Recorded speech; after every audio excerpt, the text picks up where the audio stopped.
La communauté de communes Vie et Boulogne agit pour les 15 communes qui composent son territoire. Elle vient de terminer l'élaboration de son plan climat air-énergie territorial. Le plan climat air-énergie territorial, qu'est-ce que c'est? Le PCAET vise à améliorer la qualité de l'air et participer à la lutte contre le réchauffement climatique en réduisant les émissions de gaz à effet de serre et de polluants et en stockant du carbone. Il permet également de commencer à s'adapter au changement climatique, de consommer moins d'énergie et de la produire plus localement. Et concrètement, sur Vie et Boulogne, comment ça se passe? La communauté de communes Vie et Boulogne a élaboré son PCAET en 2019-2020 en concertation avec plus de 500 personnes. À partir d'un diagnostic, une stratégie ambitieuse a été définie pour donner un cap au territoire. Ainsi, à l'horizon 2050, Vie et Boulogne vise 3 objectifs principaux.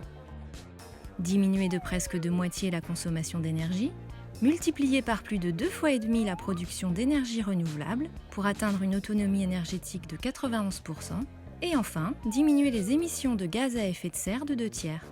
Mais comment atteindre ces objectifs? Un premier plan d'action a été défini sur 6 ans. Dans les prochaines années, la communauté de communes Vie et Boulogne développera les mobilités partagées, comme le covoiturage, le transport à la demande, le transport solidaire, mais aussi les mobilités douces comme la marche et le vélo. Elle renforcera l'accompagnement pour la rénovation énergétique des logements et la sensibilisation de tous les habitants, car chacun peut agir au quotidien. Les énergies renouvelables seront développées de manière diversifiée et maîtrisée. Le plan d'action incite également tous les acteurs à planter et préserver les arbres pour le climat et pour la biodiversité. Et il prévoit le développement des circuits courts. Vie et Boulogne accompagnera toutes les entreprises dans cette transition. Les agriculteurs, les artisans, l'industrie, le tertiaire. Bien sûr, les collectivités du territoire se devront d'être exemplaires sur toutes les thématiques air, énergie, climat. Le territoire doit tendre vers le zéro déchet, protéger la ressource en eau et améliorer la qualité de l'air.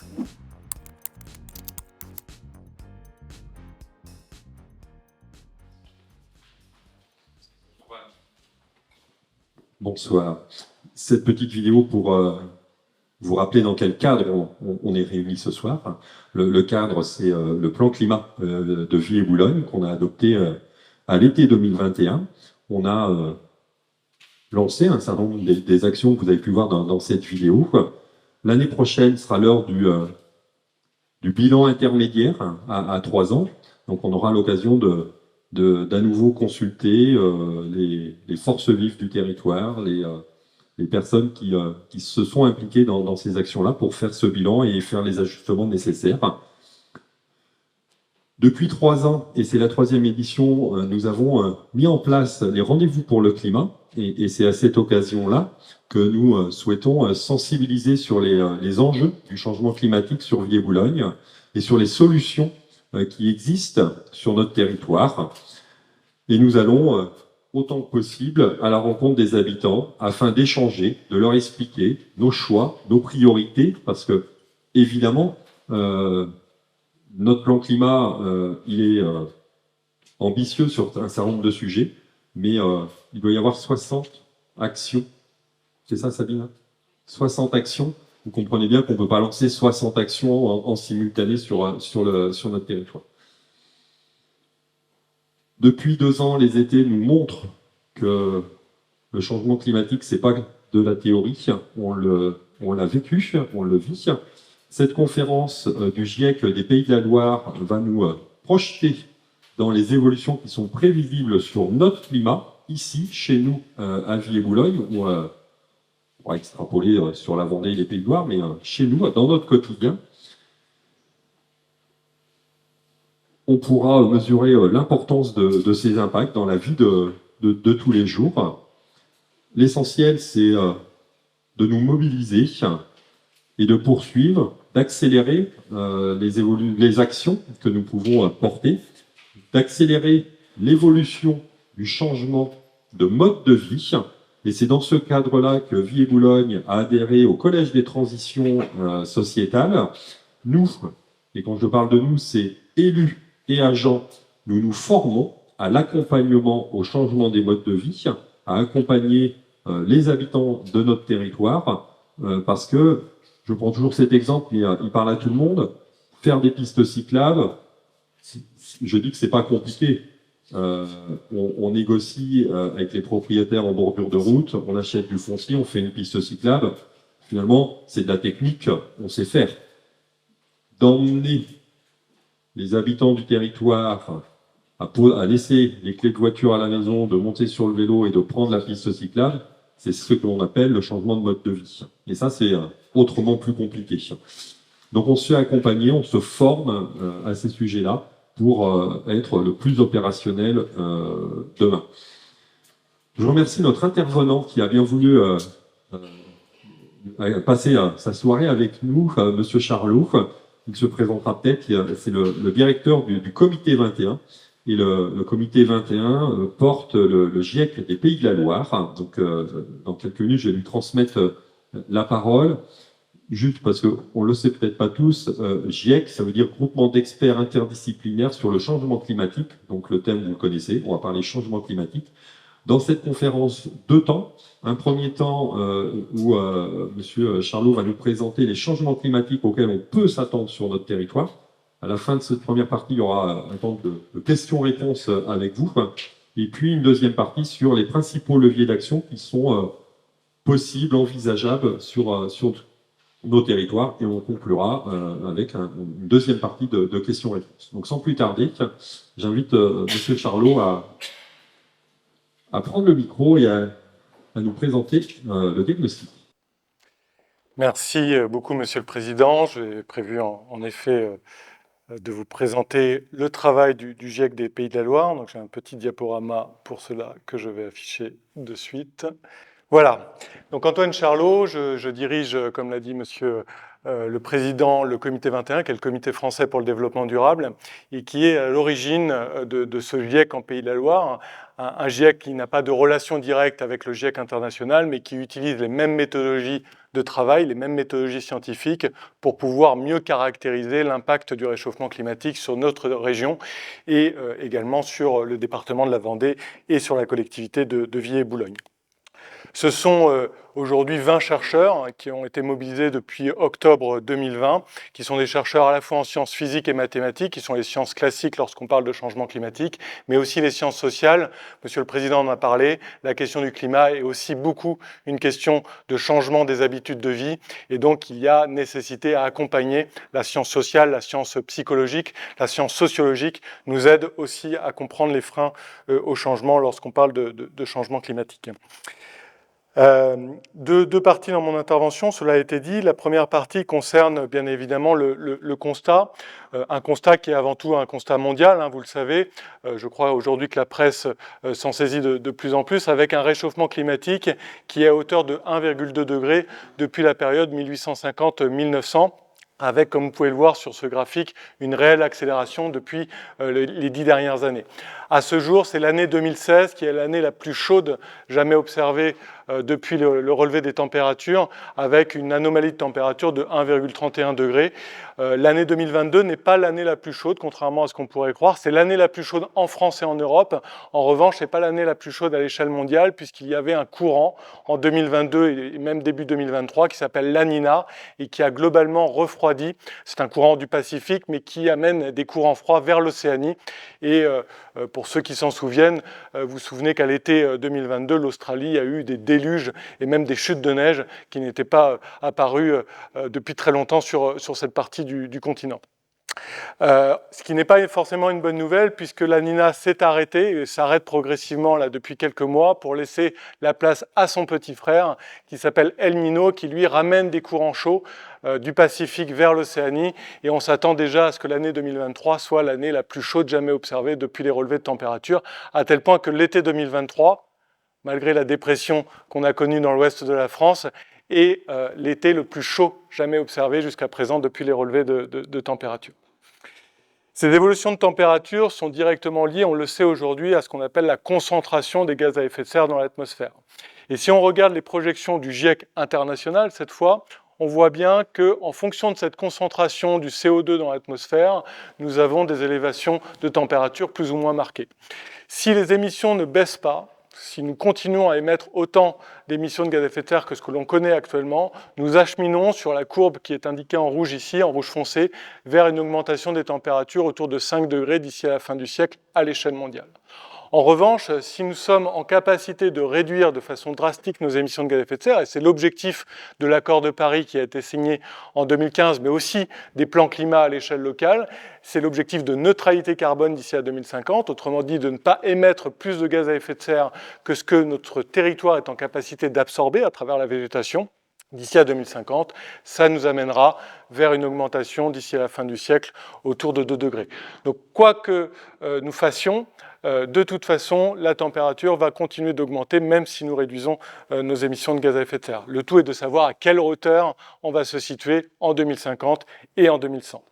Et vous voyez bien que malgré les efforts qui sont faits, puisque les mesures qui sont menées par les territoires, par les États, par l'Europe également, s'accélère, et c'est une bonne nouvelle, mais nous n'arrivons pas à faire baisser finalement cette concentration du CO2 dans l'atmosphère qui continue d'augmenter de 0,5% par an, malgré les efforts et malgré des événements exceptionnels tels que le Covid, qui a quand même bouleversé nos vies et bouleversé nos modes de déplacement. Cette concentration du CO2 dans l'atmosphère continue d'augmenter, ralentit légèrement, mais continue d'augmenter de 0,5% par an.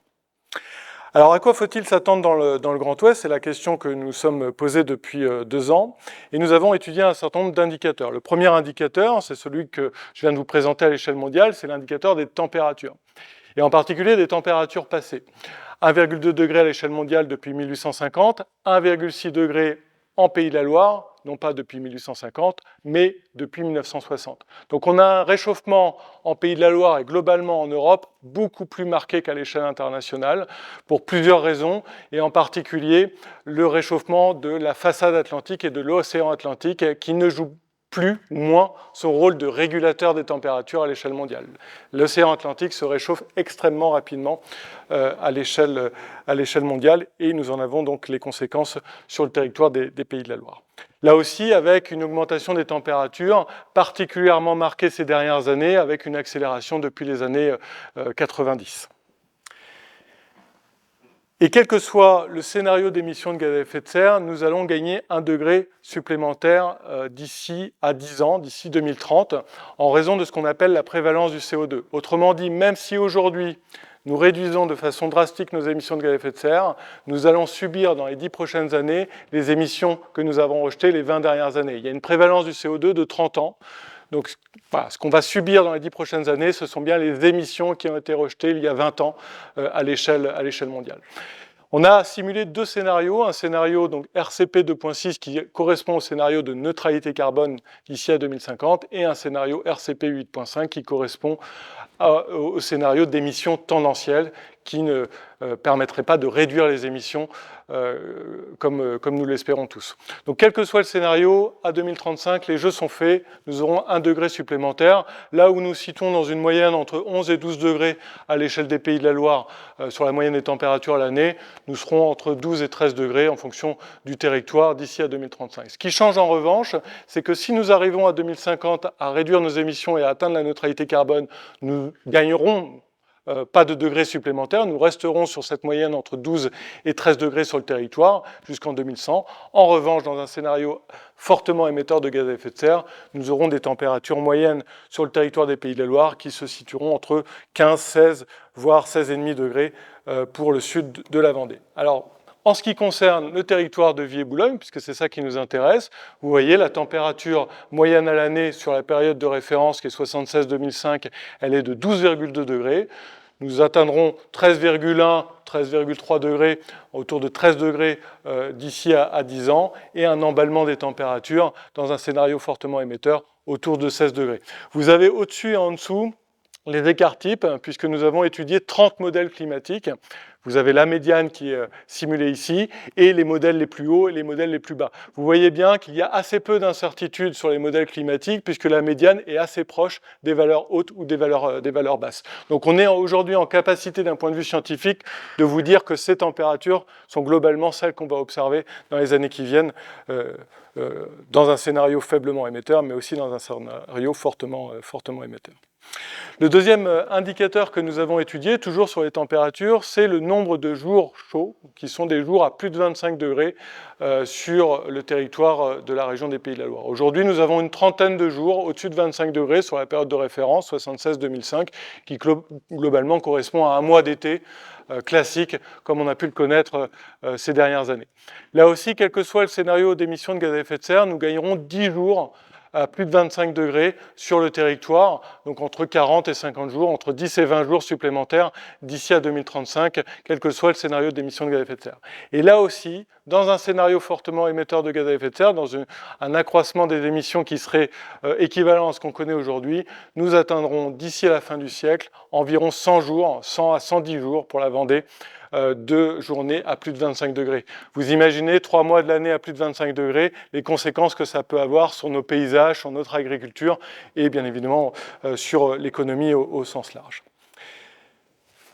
Petit zoom sur la communauté de communes, 34 jours aujourd'hui sur la période de référence à plus de 25 degrés, autour de 44, 45, 50 jours d'ici à 2035 et jusqu'à 90 jours dans la valeur médiane d'ici à la fin du siècle sur des émissions élevées. Certains scénarios nous amènent jusqu'à 109, 110 jours sur le territoire.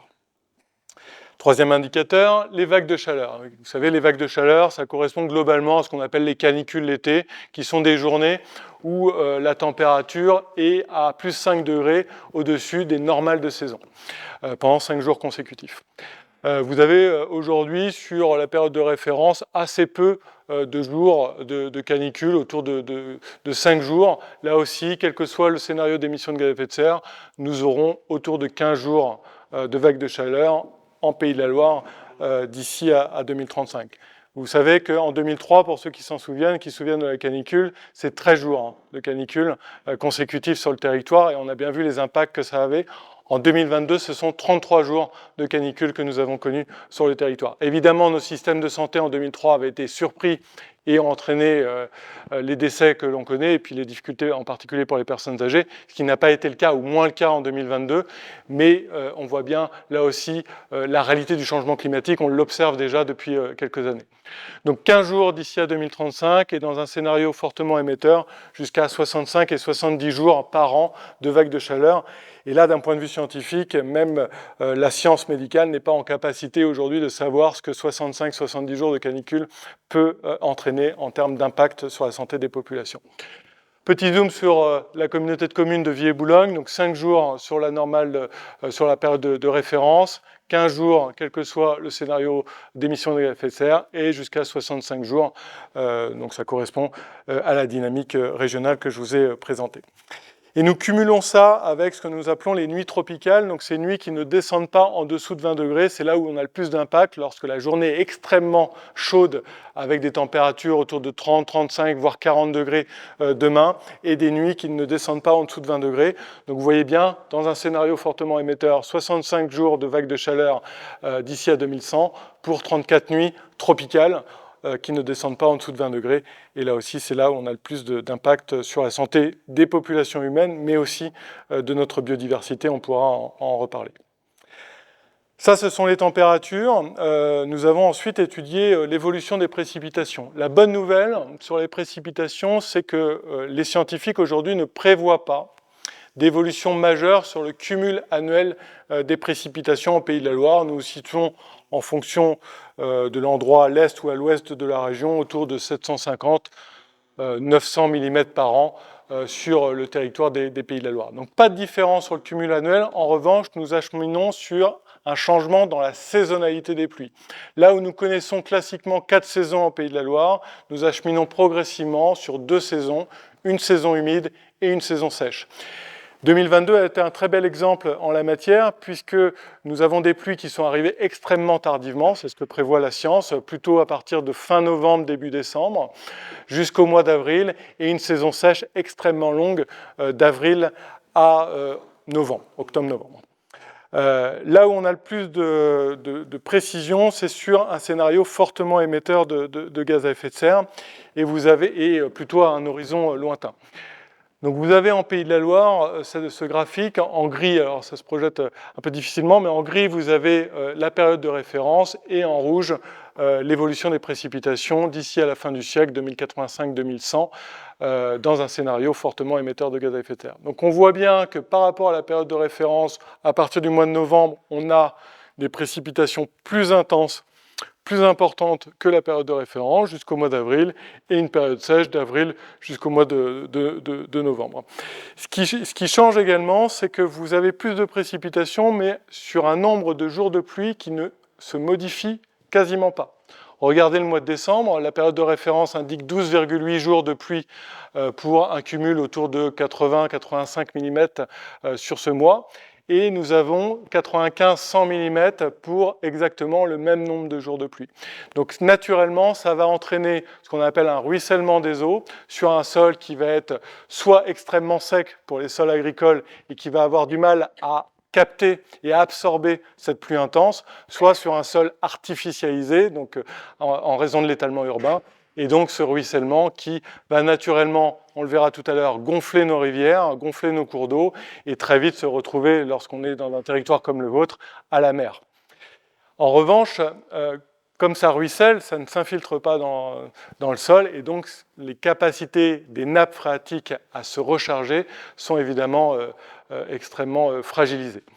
Par ailleurs, nous avons, vous l'avez vu tout à l'heure sur les températures, une température en début d'année qui va augmenter, donc une pluie qui va être largement captée par une végétation qui va croître beaucoup plus vite en début d'année que ce qu'on connaît actuellement. Donc de fait, cette pluie, elle va ruisseler, elle va être captée par la végétation, et là encore, même constat, elle ne s'infiltre pas dans le sol, donc on a des taux d'humidité des sols qui vont être réduits, et des taux de recharge des nappes qui seront réduits également. On n'est pas en capacité aujourd'hui, d'un point de vue scientifique, d'avoir une analyse extrêmement précise sur la communauté de communes de Vieux-Boulogne. On peut l'avoir sur un département comme la Vendée, mais vous imaginez bien que les précipitations, en fonction des vents, en fonction des nuages, etc., ne tombent pas tout à fait exactement sur le territoire. Donc l'échelle départementale est une échelle acceptable en termes d'incertitude scientifique, mais vous avez le même constat avec des choses beaucoup plus marquées par rapport à ce que je vous présentais juste avant, puisque aujourd'hui, dans l'échelle régionale, vous avez des pluies qui vont être autour de 100 mm par an sur les mois d'hiver, avec des sécheresses, en tout cas des périodes estivales autour de 25-30 mm par mois, là où vous avez des choses beaucoup plus marquées sur la Vendée, avec des pluies encore plus intenses en cumul des précipitations en période hivernale et des sols extrêmement encore plus secs qu'à l'échelle régionale sur les périodes estivales. Mais même constat, nombre de jours de pluie qui ne se modifie pas énormément, et deux saisons, une saison humide et une saison sèche, avec des pluies qui arrivent encore plus tardivement que la moyenne régionale, plutôt vraiment fin novembre pour ce qui concerne la Vendée. Alors le constat, j'en ai un petit peu parlé, c'est l'évolution de l'humidité des sols. Vous voyez bien, alors même qu'il pleut beaucoup plus en décembre, que les sols sont plus secs que la période de référence, c'est-à-dire que l'eau ne rentre pas dans les sols. Donc cette projection est assez parlante, c'est-à-dire qu'on a en décembre des sols plus secs que la période de référence, alors même qu'on aura des précipitations plus intenses. Des précipitations toujours plus intenses en janvier-février, des sols qui ne sont pas pour autant plus humides. Et pour autant, vous avez donc cette période de sécheresse qui commence à partir du mois d'avril et qui entraîne une sécheresse des sols plus importante. On considère que le sol est sec à partir de l'indicateur de 0,4. Je pourrais revenir sur les détails, ce n'est pas très important pour la compréhension. Alors, sur nos nappes phréatiques et les nappes d'eau souterraine, qui n'est pas une spécificité de la Vendée, vous avez énormément de cours d'eau et de nappes d'eau de surface, assez peu de nappes souterraines. Pour autant, vous voyez bien que les nappes souterraines sur le département de la Vendée, même s'il y a différents bassins de vie, seront affectés de l'ordre de moins 20 à moins 30% de recharge de nos nappes. Et si on regarde à l'instant T, la nappe souterraine sur la chapelle Palot, sur le forage du stade, alors même qu'on a eu beaucoup plus de précipitations cet été par rapport à 2022, que finalement la nappe, elle ne se recharge plus, elle est dans le même état qu'en 2022, elle ne s'est pas rechargée malgré les précipitations de l'été et plus récentes en septembre. En revanche, les cours d'eau on n'a pas énormément de précision, on est en train de travailler dessus. On n'a pas fait de projection sur la Boulogne ni sur la Vie, mais sur le lait, par exemple, vous avez une projection de l'ordre de plus 20% à plus 30% sur ce cours d'eau. Donc on voit bien que c'est bien les nappes de surface qui vont se gonfler en débit. Et donc si demain, la question pourrait être posée, il faudrait stocker ou pas, la question peut être posée, de l'eau pour alimenter la population humaine, alimenter l'agriculture, c'est bien sur des captages de cours d'eau en surface et pas des captages d'eau souterraine qu'il faudra se pencher. Voilà. On peut alimenter le débat.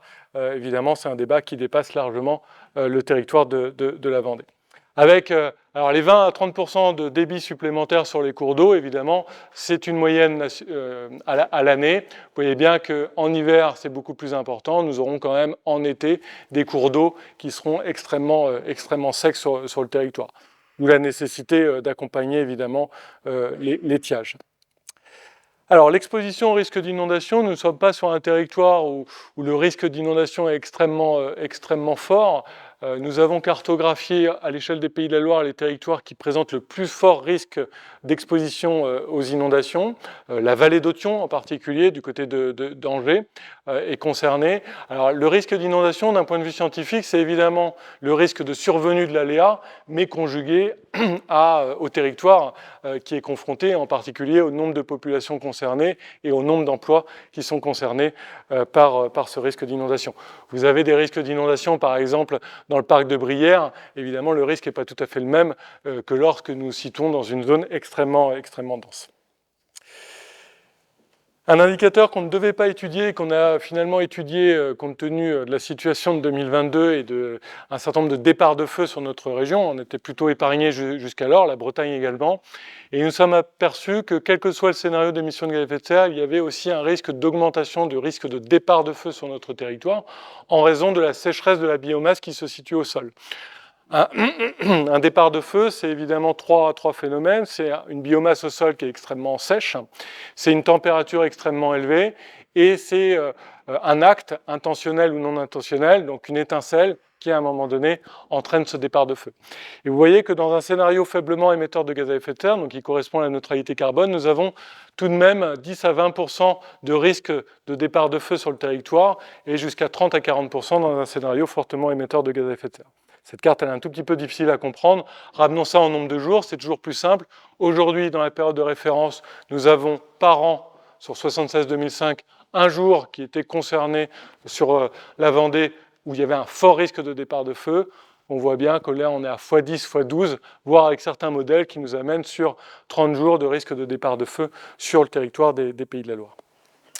Je terminerai sur un dernier indicateur qui est, vous êtes en rétro-littoral, mais qui vous concerne aussi d'une certaine façon, qui est l'augmentation du niveau de l'océan Atlantique sur nos façades, avec deux marégraphes, un marégraphe sur lequel on a beaucoup plus d'historique, qui est le marégraphe de Brest, et celui de Saint-Nazaire, qui n'a commencé ses relevés qu'en 1960.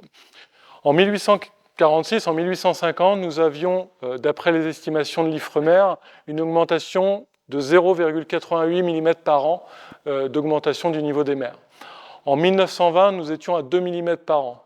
Aujourd'hui, nous sommes à 4 mm par an et les projections prévoient jusqu'à 6 à 7 mm par an dans les années qui viennent, ce qui nous permet de faire cette projection en fonction des deux scénarios d'émissions de gaz à effet de serre.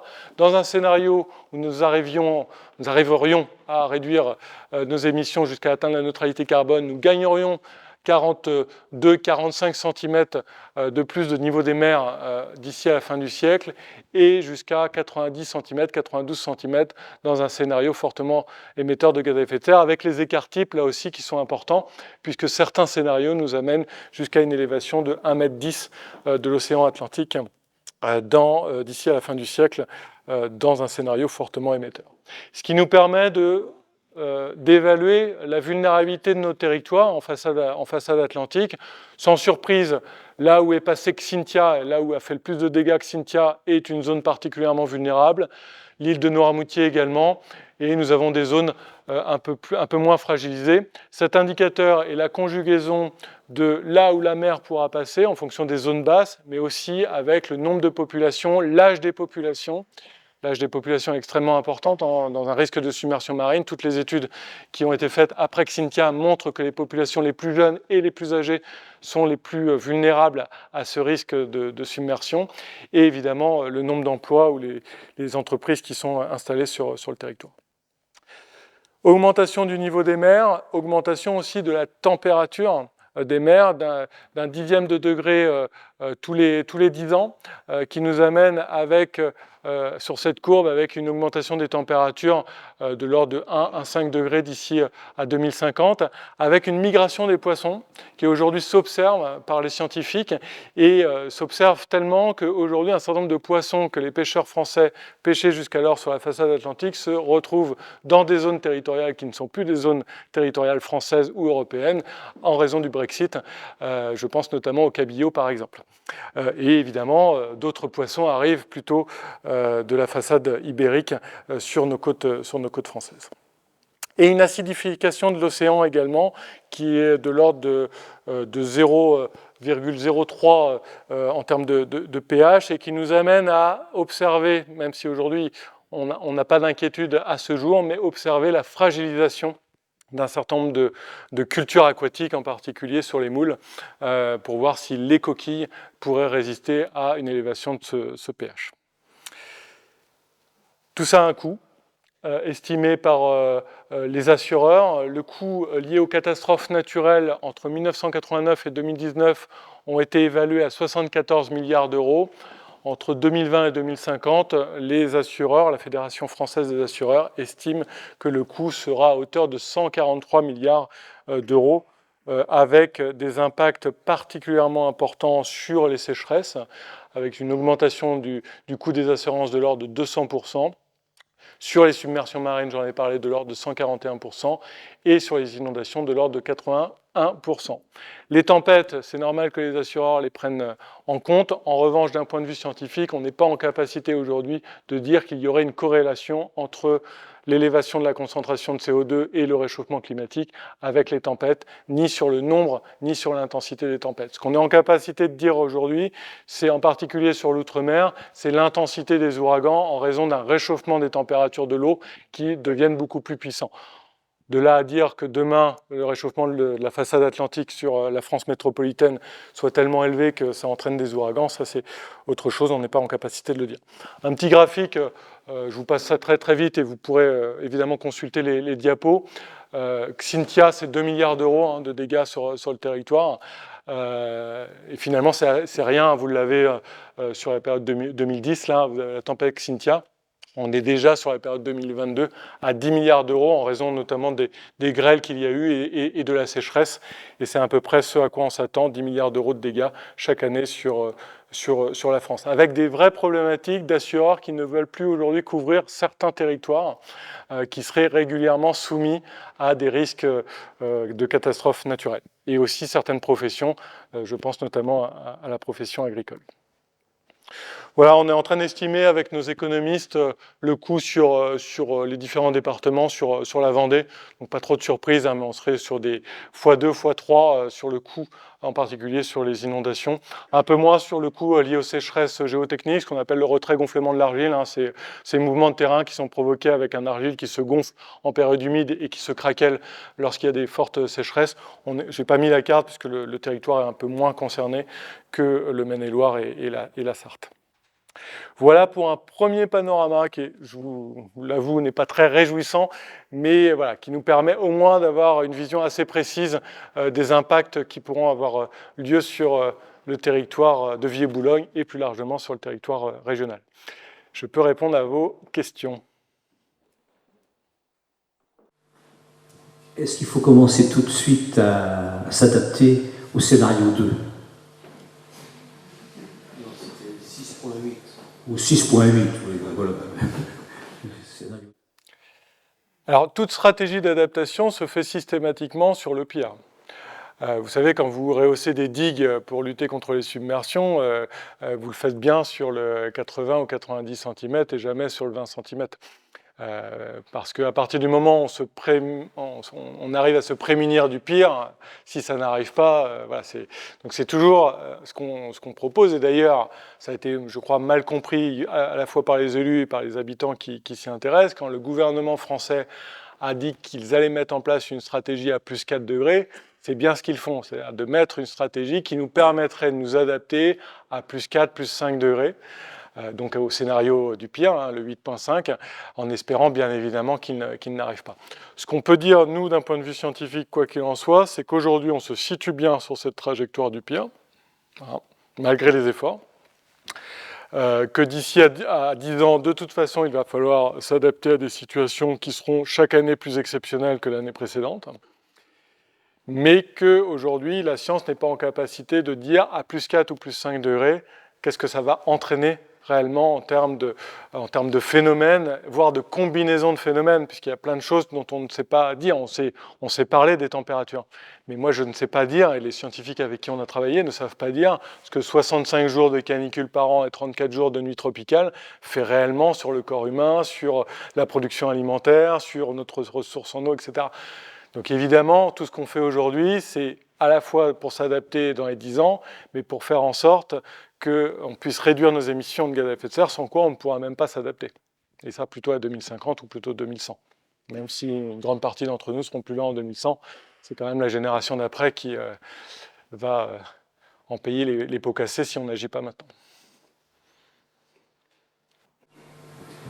Bonjour et merci pour la présentation de toutes ces données. Je trouve que ça mérite vraiment de se poser tranquillement et de regarder chaque page et d'en prendre conscience, quoi, parce qu'il y a des choses, quand ça passe si vite, on n'a même pas le temps de réaliser. Il y avait une vue sur laquelle on voyait l'évolution de 5, je ne sais plus les unités, mais enfin, en gros, depuis tout le temps, ça fait que monter, ça monte toujours pareil, quoi. Donc, si vous parliez à l'instant d'efforts qui ont déjà été faits, qui n'ont pas porté leurs fruits, alors j'aimerais bien savoir quels efforts ont été faits. Oui, c'est celle-là. Quels efforts ont été faits pour ce résultat? De quoi vous parliez?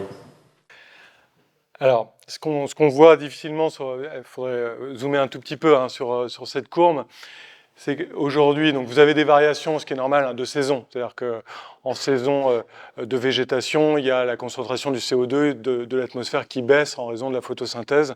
Et en hiver, vous avez des pics de CO2. Mais on voit bien que globalement, ça continue d'augmenter. Il y a un léger plateau, alors qui n'est pas représenté là-dessus, qui commence. Donc l'augmentation, elle se fait encore de 0,5% par an sur la concentration du CO2 dans l'atmosphère, mais elle était plutôt de 0,8% par an ces 10 dernières années, donc on voit bien que ça s'infléchit, c'est-à-dire que l'augmentation s'infléchit, c'est-à-dire qu'on n'est pas sur une baisse, on est sur une stagnation progressive, on va dire, des concentrations de CO2 dans l'atmosphère. Ce qui biaise les choses, c'est, une partie a été dit tout à l'heure, c'est la démographie, c'est le PIB, c'est-à-dire que l'effort qui est fait aujourd'hui n'est pas suffisant par rapport aux émissions nouvelles qui sont générées en raison principalement de la démographie ou de l'attractivité, le PIB qui est généré par nos activités économiques.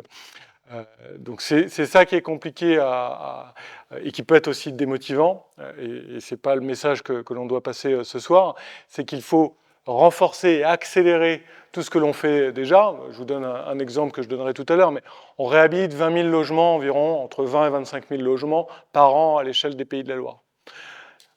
On a estimé avec les économistes qui composent le GIEC qu'il faudrait plutôt 200 000 logements par an réhabilités pour qu'on ait les effets sur la réduction des émissions de gaz à effet de serre. Et pourtant, les émissions de gaz à effet de serre, comme les consommations d'énergie, baissent dans le logement.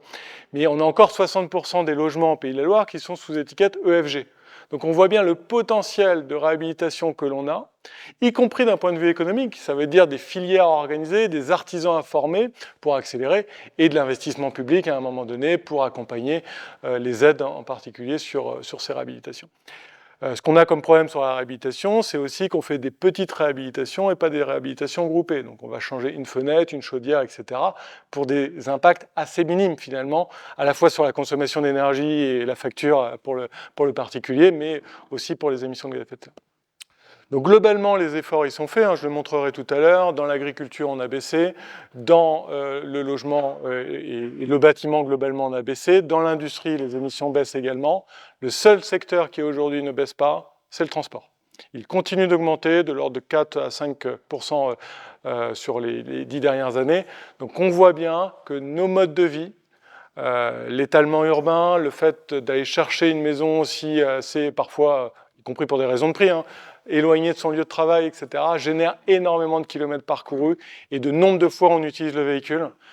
Au-delà des kilomètres, c'est aujourd'hui 3,5 fois en moyenne, hein, par jour, par personne. Donc voilà, pouvoir aller travailler, pour aller chercher ses courses, pour aller consommer des activités culturelles, loisirs, etc. Ce qui est très bien, c'est aussi la vie sociale, mais tout ça est très émetteur de gaz à effet de serre. Donc oui, les efforts sont faits, on le voit. Je vous donne un exemple qui n'est pas sur le territoire. On a accompagné la Brescop, qui est une COP qu'on a imaginée à l'échelle de la Bretagne, qui a généré un partenariat entre le monde économique, la collectivité, le secteur associatif, etc. Plus de 6000 engagements ont été pris. Des actions concrètes ont été faites, les émissions continuent d'augmenter. Parce que la région, comme les Pays de la Loire, est une région extrêmement dynamique et attractive. Donc c'est pas sans fin, hein, cette affaire, mais c'est la mutualisation et la coopération qui va mutualisation des efforts et la coopération entre les acteurs qui permettra réellement d'atteindre ces objectifs. Nous, on en est persuadés. C'est vraiment l'objectif d'un plan climat aussi, c'est-à-dire que le plan climat de la collectivité est responsable d'un certain nombre de compétences sur un certain nombre de sujets, mais sans l'action des entreprises, sans l'action des particuliers, c'est la responsabilité de la collectivité, elle est autour de 20% des émissions. Les 80%, c'est quand même les acteurs du territoire qui les font. Donc voilà, il faut avoir ces ordres de grandeur. Bonjour. Je me posais la question vis-à-vis des émissions donc, de gaz à effet de serre et donc de carbone ou d'équivalent carbone. Il faudrait baisser de combien pour arriver à une neutralité en 2030 à l'échelle locale? Première question. Et deuxième question, est-ce que vous avez pu analyser l'impact de l'évolution des températures sur la biodiversité au long terme et voir aussi chiffrer l'impact économique que ça pourrait avoir dans quelques années. Merci. Alors, ce que je vous propose, si ça vous va, c'est d'enchaîner, parce qu'il y a des éléments de réponse dans ma deuxième partie d'intervention, et puis on pourra revenir sur certaines de vos questions. Alors justement, puisqu'on aborde la question des émissions et donc du travail que le GIEC a fait dans son deuxième rapport, hein, ce que je vous ai présenté jusqu'à présent, c'est le premier rapport qui date de juin 2022. Le deuxième rapport, il date d'avril 2023.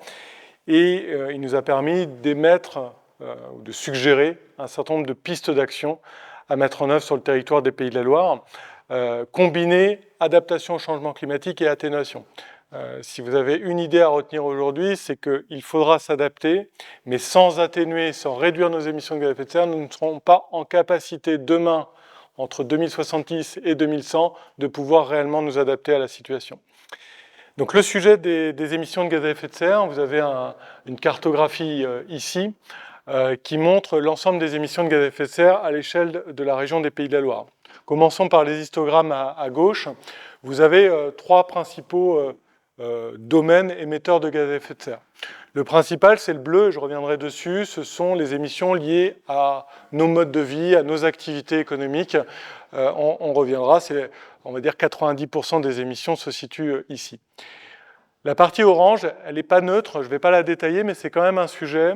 Ce sont les émissions de gaz à effet de serre qui sont relarguées par ce qu'on appelle le bois énergie. Vous savez, aujourd'hui, depuis plusieurs années maintenant, on favorise le chauffage par bois, ce qui est plutôt quelque chose de renouvelable, mais il faut bien avoir en tête que le bois, il a accumulé du carbone durant sa croissance, forcément quand il brûle, il émet lui-même des gaz à effet de serre qu'il a pu capter. Alors, certains disent que ça va être neutre, et en effet c'est neutre, il ne relargue pas plus de carbone que ce qu'il a absorbé dans sa vie. Mais c'est quand même aujourd'hui des émissions qui sont en croissance sur la région des Pays de la Loire. Et puis vous avez une zone en verte qui est à la fois en positif et en négatif, qui est la biomasse. La biomasse au sol, lorsqu'elle n'est pas bien entretenue, lorsque nos forêts ne sont pas bien entretenues, lorsque nos zones humides ne sont pas bien entretenues, lorsque nos tourbières sont mal entretenues, elle relargue du CO2 dans l'atmosphère naturellement en se dégradant. Évidemment, la partie négative est plus importante, c'est que cette biomasse, elle séquestre, elle capte plus de CO2 qu'elle n'en relargue. Mais on a quand même une petite inquiétude, puisque ça fait le lien aussi avec la biodiversité, végétale plutôt en tout cas, c'est qu'aujourd'hui, le climat impacte énormément nos forêts, impacte énormément notre biomasse, et ces arbres n'ont d'une part plus la même croissance, voire se dégradent et deviennent émetteurs de gaz à effet de serre. Certaines forêts en France, ce n'est pas le cas en Pays de la Loire, sont plus émettrices de gaz à effet de serre qu'elles n'en absorbent. On a de la chance, en Pays de la Loire, on n'est pas une région très forestière, mais la forêt elle a tendance à s'accroître, c'est en particulier sur la Sarthe. Alors, en bleu, ça représente, le tout représente 32,7 millions de tonnes de gaz à effet de serre chaque année sur le territoire. La partie bleue, c'est 30,7 millions de tonnes de CO2. Donc, ce sont nos activités économiques, ce sont principalement l'agriculture. Et ça, c'est une spécificité des Pays de la Loire par rapport à la France, c'est que 27,7% des émissions de gaz à effet de serre en Pays de la Loire sont liées à l'agriculture. En France, le premier émetteur de gaz à effet de serre, c'est le transport. En Bretagne et en Pays de la Loire, des régions agricoles, ce territoire est très agricole, évidemment, ce sont des émissions qui ne sont pas neutres pour le territoire. Le deuxième, c'est le transport routier, transport de personnes et transport de marchandises, qui représente 26,4%. Le bâtiment, qu'il soit tertiaire ou résidentiel, représente autour de 13,4%. Et puis l'industrie, autour de 16,2%. Ce qu'il faut aussi savoir, c'est que ça, ce sont les émissions qui sont générées sur le territoire. Nos modes de vie nous amènent tous à consommer des produits qui sont fabriqués dans des territoires en dehors des Pays de la Loire, en particulier sur l'électroménager, qui provient principalement d'Asie, ou certains produits comme les tourteaux de soja, par exemple, qui transitent par le port de Saint-Nazaire pour alimenter le bétail des Pays de la Loire. 2 millions de tonnes de tourteaux de soja par an transitent par le port de Saint-Nazaire.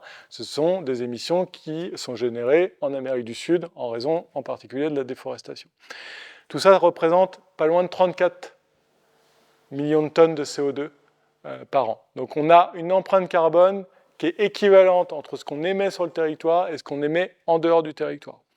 Donc lorsque on parle de réduire nos émissions de gaz à effet de serre, il faut aussi avoir en tête que ces émissions peuvent être rejetées en dehors du territoire.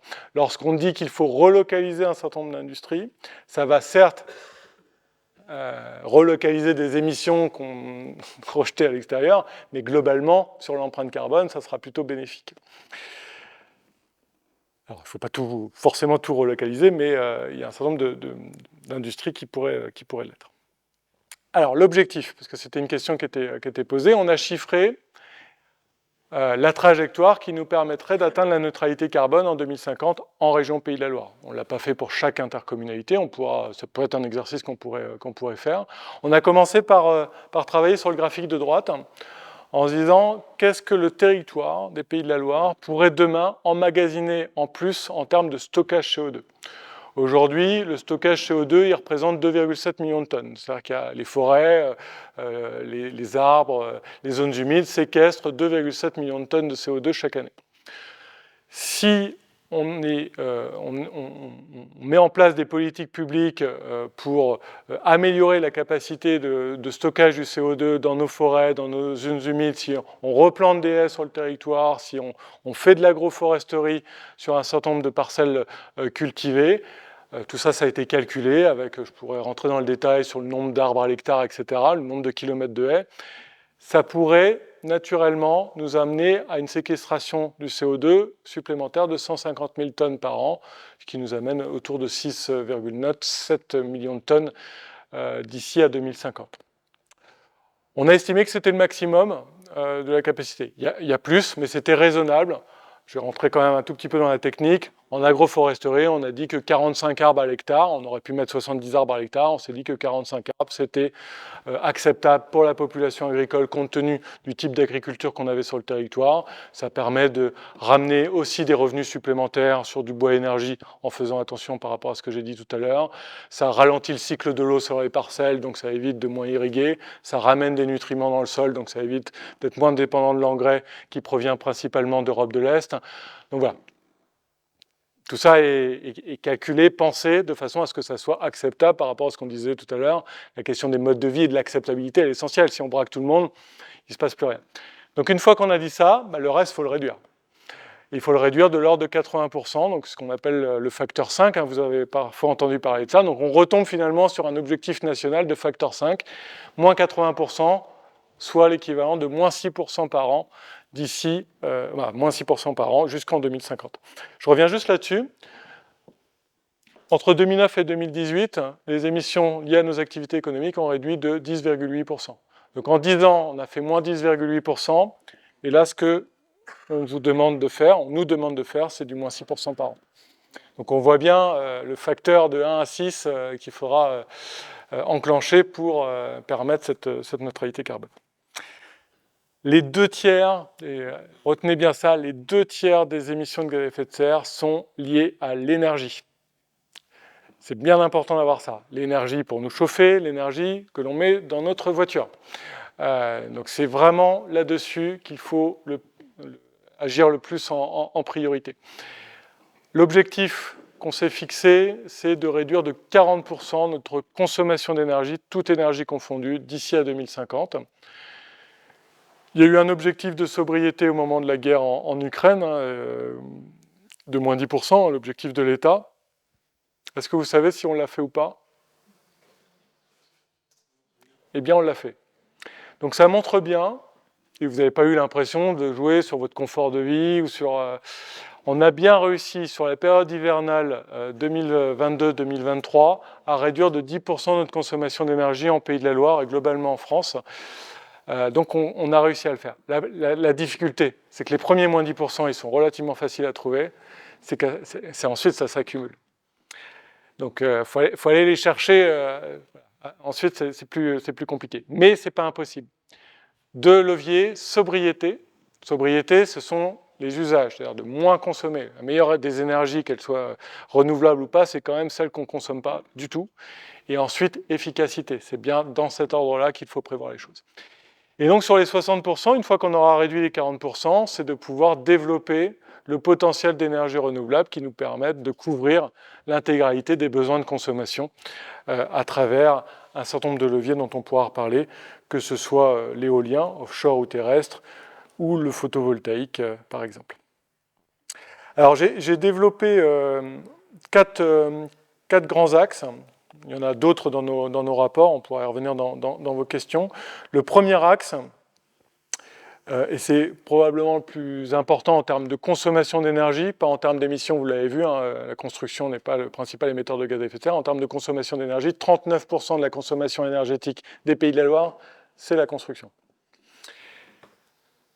Je ne vous ai pas mis tous les leviers, j'en développe 4. Le premier, c'est la question de l'artificialisation des sols. Évidemment, pour accueillir cette population, il faut artificialiser nos sols, construire sur des sols qui sont très souvent encore naturels ou agricoles.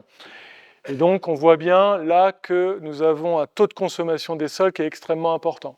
En Pays de la Loire, entre 2009 et 2018, on a pris cette période-là pour ne pas être dans les périodes Covid, parce que les périodes Covid, elles changent un peu les statistiques. Donc, tous nos chiffres sont du 2009-2018, sur 10 ans systématiquement. 242 000 habitants, donc plus 6 à 7% par rapport à la période précédente. 210 000 logements construits, plus 11%. Donc on voit bien le phénomène dont je parlais tout à l'heure de décohabitation des ménages. C'est-à-dire qu'on accueille 7% d'habitants, on construit 11% de logements. Déjà, il y a un sujet. Pour 21 000 hectares consommés. Et on ne peut pas apprécier de la même façon la Loire-Atlantique qui va accueillir 146 000 habitants pour artificialiser 5 000 hectares, de la Mayenne qui accueille 2 000 habitants à peine pour 2 800 hectares consommés. Donc plus on est en zone rurale, mais c'est un peu logique, plus on a tendance à choisir une maison loin des centres-bourgs, avec beaucoup d'infrastructures routières pour desservir et beaucoup de réseaux pour desservir cette maison. Et donc, voilà, quand on pense artificialisation, on pense toujours au logement en tant que tel, mais c'est tous les réseaux qui sont nécessaires pour alimenter le logement qui sont aussi très, très impactants en termes d'impact sur nos sols. En Vendée, 53 000 habitants, 5 400 hectares consommés. Donc, on a un taux de consommation par rapport au nombre d'habitants qui est relativement élevé quand même sur le territoire.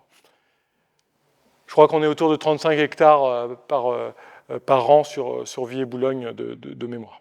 Mais on va se lisser sur 10 ans, donc ça doit dépendre d'une année à l'autre. Dès qu'on touche au sol, cette carte, elle est intéressante. J'aurais dû la mettre à l'échelle nationale, puisque en Pays de la Loire et en Bretagne, globalement dans l'ouest de la France, on a des sols avec un taux de carbone extrêmement élevé. C'est lié à la géologie, à l'histoire du territoire, aux tourbières, qui ont emmagasiné du carbone pendant des siècles et des siècles et des millénaires et des millénaires. Et bien, quand vous touchez 20 cm de sol, et ben, vous avez, à travers cette action mécanique, un carbone à l'état solide qui se retrouve à l'état gazeux. Et donc, vous avez des sols qui deviennent émetteurs de gaz à effet de serre. Quand vous touchez un sol forestier ou à une prairie, vous avez 290 tonnes de CO2 à l'hectare qui sont rejetées dans l'atmosphère. Quand c'est un sol cultivé, c'est 190 tonnes à l'hectare. Donc on voit bien la nécessité de reconstruire sur de l'existant plutôt que d'aller chercher des sols vierges ou cultivés. Le sol vierge a plus de... le sol de prairie ou de forêt a plus d'impact sur le carbone, mais le sol cultivé également. Le deuxième axe que je voulais développer avec vous, c'est la question des bâtiments existants. Et en particulier, d'ailleurs, je vais commencer sur l'usage des bâtiments. Aujourd'hui, vous avez en Pays de la Loire 348 000 logements qui sont soit vacants, soit inoccupés une grande partie du temps. Maisons secondaires vraiment inoccupées, même s'il y a eu un taux d'occupation un peu plus élevé ces dernières années avec le télétravail, etc. Ça équivaut à 10 ans de construction pour absorber la population dont je parlais tout à l'heure. Donc on voit bien, alors l'idée n'est pas d'occuper l'ensemble des logements vacants ou l'ensemble des maisons secondaires. Il faut toujours laisser un peu de vacances, ne serait-ce que pour stabiliser les prix et pour faire en sorte que tout ça ne s'envole pas. Mais on voit bien là aussi qu'il y a un enjeu extrêmement important de regarder la vacance pour essayer au maximum de l'occuper. Les bâtiments tertiaires, entre 55 et 70% du temps, ils sont inoccupés. Ce qui est logique, hein. Le week-end, les gens, la plupart du temps, ne travaillent pas, le soir non plus. Là aussi, il y a des réflexions à mener pour voir si ces espaces ne pourraient pas être occupés pour des activités de loisirs, des activités sportives, culturelles, ce qui éviterait parfois, je ne dis pas que c'est le cas sur le territoire, mais de construire des équipements nouveaux, alors même qu'il y a de l'espace dans ces équipements. Ça pourrait ramener un revenu supplémentaire, d'ailleurs, pour les entrepreneurs qui disposent de ces espaces. La construction de l'habitat collectif, pour vous donner un chiffre que j'ai sous les yeux parce que je ne le connais pas par cœur, l'habitat collectif en Pays de la Loire, c'est 28,9%. La moyenne nationale, hors Île-de-France, est de 44,8%.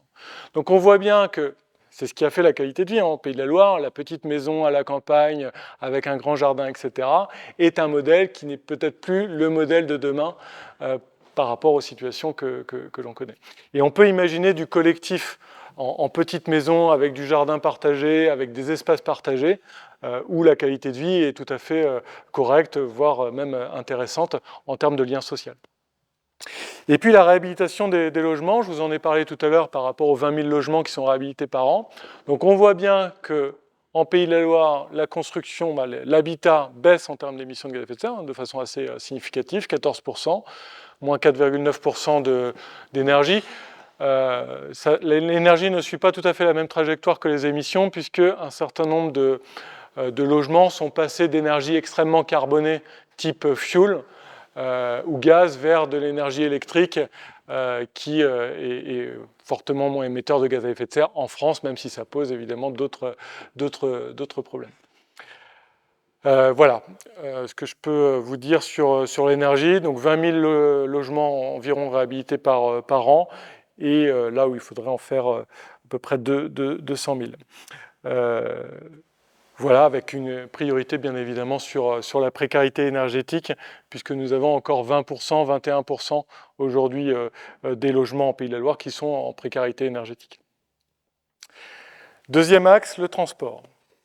Alors le transport, je vous l'ai dit, c'est le secteur qui continue d'émettre des gaz à effet de serre, avec plusieurs objectifs dont je vais vous parler. En commençant peut-être par une carte, c'est qu'on voit bien aujourd'hui que les flux de transport sont énormément orientés par les grands centres et les grandes agglomérations du territoire. C'est particulièrement marqué sur Nantes, sur Angers, dans une moindre mesure, mais tout de même sur La Roche-sur-Yon, sur Laval et sur Le Mans. Aujourd'hui, un tiers des habitants n'habitent pas dans l'intercommunalité dans laquelle ils travaillent. Et pour autant, on a des intercommunalités qui ont fusionné, qui sont plus grandes, etc. Mais on voit bien que les flux sont de plus en plus importants d'une intercommunalité à l'autre. Quelques chiffres. En 1960, un habitant des Pays de la Loire parcourait 10 km par jour. Aujourd'hui, nous sommes à 53 km parcourus par jour par personne. Lycée sur l'année, vacances inclus, mais c'est quand même assez considérable. 80% de ces déplacements est lié au domicile-travail. Et 84% des domiciles-travail se font en voiture individuelle seule, l'autosolisme. Et sur ces 84%, 67% font moins de 5 km. Et le sujet, il est là. Tous les habitants qui utilisent leur voiture pour aller travailler et qui font moins de 5 km. On a quand même des alternatives non motorisées ou éventuellement avec une batterie électrique sur un vélo. Mais là, on a quand même un sujet avec des gains carbone extrêmement rapides et faciles et des gains économiques compte tenu de la cherté de l'essence aujourd'hui. C'est aussi un sujet de pouvoir d'achat pour les populations. Voilà, 373 km par semaine, ce qui fait 53 km par jour. Ce que je vous disais, 46% est lié au domicile de travail. Ce qui augmente, et c'est aussi un sujet de territoire, ce sont ce qu'on appelle les activités vitales. Le nombre de personnes qui parcourent des kilomètres de plus en plus importants pour aller trouver un médecin ou un système de soins. Donc on voit bien que les sujets de désertification médicale sont directement corrélés aussi à nos sujets de transition écologique pour ce qui concerne notre soirée. Donc réduire les distances parcourues par la route, voilà, de veiller à ce que les logements et les lieux d'habitation soient le plus proche possible des lieux de travail et des lieux de consommation. C'est ce qu'on appelle la mixité fonctionnelle, donc de ramener des commerces de proximité dans les centres-bourgs. Voilà, c'est toute une politique d'aménagement sur laquelle évidemment les élus sont particulièrement attentifs. C'est aussi développer les mobilités douces, on en a parlé avec le vélo, la question du covoiturage, du véhicule partagé, de l'autopartage sont aussi des questions qui méritent d'être posées, y compris dans les territoires ruraux. Il y a des belles initiatives en Mayenne d'autopartage, de véhicules en autopartage en milieu rural ou même de covoiturage. Je sais que la collectivité y travaille. Dans un troisième temps, mais uniquement dans un troisième temps, la question des motorisations. Là où certains laissent entendre que la question des motorisations est l'élément central de réduction des émissions de gaz à effet de serre, non. Vous pourrez avoir autant de véhicules et le même nombre de véhicules, voire un accroissement des véhicules comme on le connaît aujourd'hui en véhicules électriques, vous ne résoudrez pas complètement l'empreinte carbone en raison des batteries, des terres rares qu'il faut pour construire ces batteries, et puis même de l'enveloppe, du métal, etc., qui est nécessaire à la construction du véhicule. Donc c'est bien avant tout une réduction du nombre de kilomètres parcourus, du nombre de véhicules en circulation. Et ensuite, pour ceux qui ne peuvent pas faire autrement que d'utiliser leur voiture, la question des motorisations se pose. On a aussi toute une partie, je ne développerai pas, sur le transport routier. Aujourd'hui, 90% du transport routier en Pays de la Loire se fait encore par la route. Et il y a de plus en plus de camions. Et en plus, on a des plateformes logistiques qui se construisent aujourd'hui pour desservir le dernier kilomètre du colis Amazon qui arrive jusqu'à chez nous. C'est aussi un mode de consommation à revoir par rapport à ça. Et là aussi, on est tous responsables de cette situation. J'accélère un petit peu sur l'industrie. Vous avez quand même quelques belles entreprises sur le territoire. Donc, ce qui est intéressant aujourd'hui, peut-être, voilà, je voulais vous montrer ce graphique-là. La question industrielle aujourd'hui et la question économique, elle se pose principalement en termes d'empreinte carbone sur les ressources et les matières premières qui sont utilisées pour fabriquer les produits et les services de nos entreprises. Aujourd'hui, vous avez à peu près 160 millions de tonnes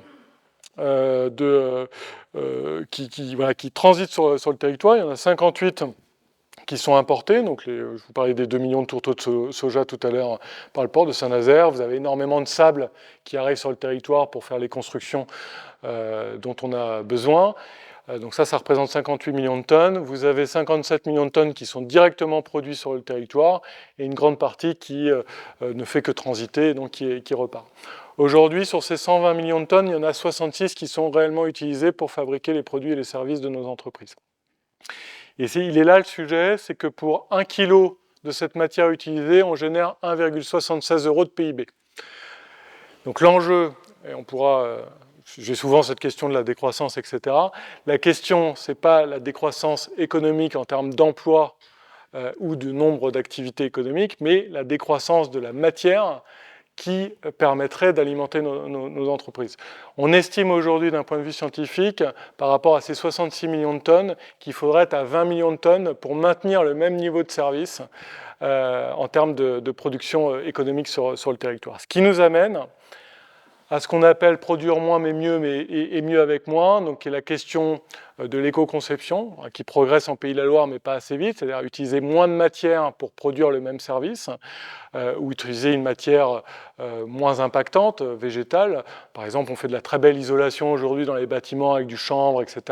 Et c'est aujourd'hui des choses qui peuvent se développer, qui peuvent entraîner des économies, des emplois pour le territoire. C'est l'économie de la fonctionnalité, c'est de ne plus être propriétaire de son objet, mais d'en avoir uniquement l'usage. Alors pour ceux qui travaillent en entreprise, c'est le modèle de Xerox sur les photocopieuses pendant très longtemps, c'est-à-dire qu'on n'achète plus la photocopieuse, on paye à l'unité de la photocopie. Michelin fait ça avec les transporteurs routiers. Aujourd'hui, les transporteurs routiers n'achètent plus les pneus Michelin, mais ils utilisent les pneus, donc ils louent les pneus de Michelin. Et c'est intéressant parce que le modèle économique de Michelin dans ces cas-là, c'est de faire en sorte que le pneu il dure le plus longtemps possible parce que c'est son gagne-pain. Lorsque le pneu il a une obsolescence programmée et qu'au bout de 2 ans il est usé, du coup le modèle économique il n'est plus tout à fait le même. Donc quand on vend à l'unité, on doit faire en sorte que cette vente se fasse régulièrement, donc on a plutôt intérêt à ce que le produit se fatigue le plus rapidement possible. Lorsqu'on vend l'usage, ce qui s'appelle l'économie de la fonctionnalité, l'économie de la fonction, c'est plus intéressant. Voilà quelques exemples, et puis je terminerai sur la question agricole, qui est quand même un sujet important pour nos territoires, avec la question des importations agricoles. On en a parlé tout à l'heure, à la fois en termes d'engrais, mais aussi d'alimentation végétale. Je vous laisserai regarder ce graphique, il est peut-être un peu petit, mais ce qui nous a intéressé aujourd'hui, c'est de ne pas mettre le doigt uniquement sur la production alimentaire. Vous savez, vous avez une petite tendance en France à chercher des coupables lorsqu'on parle de climat et d'écologie. Alors parfois les coupables ce sont les élus, parfois et souvent ce sont les agriculteurs. Vous voyez, ces agriculteurs qui polluent, etc. Il y a une réalité qu'il ne faut pas nier en termes de consommation d'eau, en termes de pollution, etc. Mais c'est bien une chaîne de responsabilité qu'il faut interroger. En tout cas, c'est ça qui nous a occupés au sein du GIEC, avec la question des intrants, je viens d'en parler, la question de la production alimentaire, mais aussi les questions de transformation. On a une région qui est très bien fournie en termes d'industrie agroalimentaire, en particulier en Vendée. La question de la transformation alimentaire, elle est aussi impactante en termes d'émissions de gaz à effet de serre. Le transport, y compris le transport des particuliers, vous savez combien de kilomètres par an vous parcourez en moyenne en Pays de la Loire pour juste aller faire vos courses? 1360 km par an. Par habitant, c'est une moyenne. Alors certains font plus, certains font moins, en fonction de... Mais on voit bien là aussi, alors c'est lié aussi à la disparition progressive du commerce de proximité, à des grands centres de consommation, etc. C'est les modèles d'aménagement qui sont interrogés, mais c'est quand même un sujet.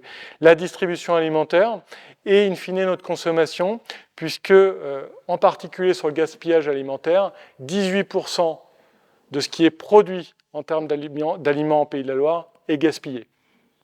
Donc ça veut dire qu'il y a des émissions de gaz à effet de serre qui sont liées à la production alimentaire et qui ne servent même pas à alimenter nos bouches. Donc c'est aussi un sujet. Alors, gaspillage à différents endroits, au moment de la production, au moment de la transformation, au moment de la distribution, mais aussi dans nos frigos, il faut bien le reconnaître. Donc voilà l'ensemble des chaînes de responsabilité qu'on a essayé d'interroger. Et bien évidemment, une agriculture qui peut être aussi vecteur de réduction des émissions de gaz à effet de serre à travers ce que j'ai appelé tout à l'heure les pratiques agroécologiques. Donc, lorsqu'on diversifie les cultures, lorsqu'on fait des rotations de cultures avec des mises en prairie entre les cultures, lorsqu'on plante des arbres en agroforesterie, quand on fait de l'enherbement intervigne, on contribue à séquestrer du carbone, d'une part, mais on protège aussi les cultures des aléas climatiques. Lorsque vous avez une diversité des assolements, les cultures peuvent se protéger entre elles, ou lorsqu'il y a une partie des cultures qui est impactée, ce n'est pas toute la culture qui est impactée. Lorsqu'on met en prairie une année sur l'autre les cultures, on ramène là aussi des nutriments dans le sol, j'en ai parlé avec l'agroforesterie.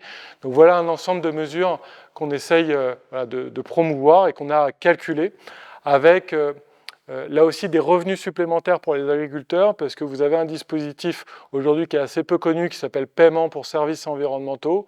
On va payer les agriculteurs, on va leur donner un revenu supplémentaire pour qu'ils puissent bien entretenir les haies, voire replanter des haies. Alors c'est un peu le paradoxe de l'histoire par rapport au remembrement, on est tous d'accord, mais on est persuadé, en tout cas au sein du GIEC, que les agriculteurs ont un rôle important à jouer dans cette dynamique-là. Et puis l'idée, c'est probablement de créer des coopératives carbone, de faire en sorte que les entreprises qui émettent des gaz à effet de serre et qui n'arrivent pas à réduire, malgré l'effort qu'elles font, leurs gaz à effet de serre, qu'elles puissent le compenser en local. Aujourd'hui, vous avez ce qu'on appelle des quotas carbone, donc les entreprises les plus polluantes payent des taxes qui sont reversées à l'Europe pour faire des projets de séquestration carbone en Amérique du Sud ou en Afrique. Et donc le circuit court du carbone ne se fait pas. Donc toute l'idée, c'est de faire en sorte que cet argent qui est distribué par les entreprises puisse servir les territoires, puisse permettre aux agriculteurs de pouvoir diversifier leurs sources de revenus en faisant ces pratiques agroécologiques. J'en terminerai juste sur un mot, je l'ai dit tout à l'heure, coopération. C'est vraiment pour nous le maître mot de pouvoir faire en sorte que la collectivité, les entrepreneurs, les associations et bien évidemment le citoyen puissent ensemble mutualiser leurs efforts par rapport à cette réalité que je viens de vous présenter. Merci.